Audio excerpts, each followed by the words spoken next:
श्री कृष्ण गोपाल स्तोत्रम. श्री गणेशाय नमः. श्री नारद उवाच. नवीन नीरदश्यामं नीलेन्दीवरलोचनं वल्लवीनन्दनं वन्दे कृष्णं गोपालरूपिणम्.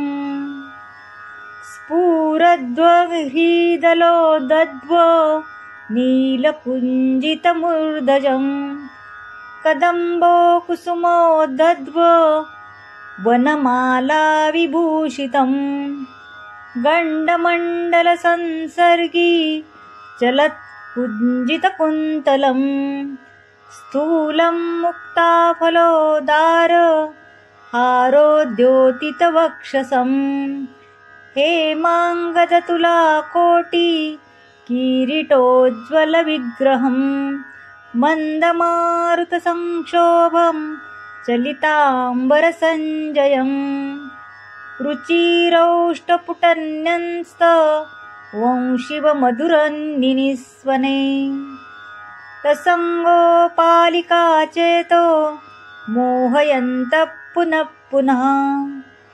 वल्लवीवदनाम्भोज मधुपानमधुव्रतं क्षोभयन्तं मनस्तासान् सस्मेरापाङ्गवीक्षिणै यौवनोद्भिदेहाभिः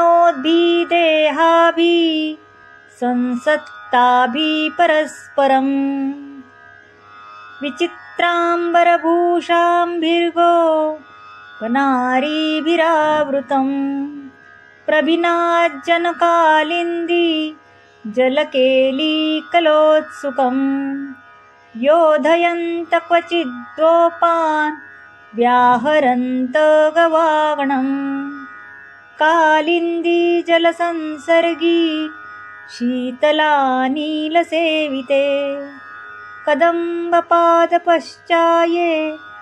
स्थितं वृन्दावने क्वचित् रत्नभूधरसंलग्न रत्नासनपरिग्रहं कल्पपादपदमध्यस्थ हेममङ्गपिगाङ्गतं वसन्तकुसुमामोद सुरभीकृतदिग्मुखे गोवर्धनगिरिरम्ये स्थितं राससहोत्मुखं सव्यहस्ततलन्यस्त गिरिवर्यातपत्रकं खण्डिताखण्डलोत्मुक्त मुक्तासारघनाघनं वेणुवाद्य महोल्लास कृतहुक्कारनिस्वनै सवत्सेरुन्मुखेष्वश्व दोकुलैरविभीक्षितं कृष्णमेवानुगायद्भिः चेष्टावशवर्तिभिः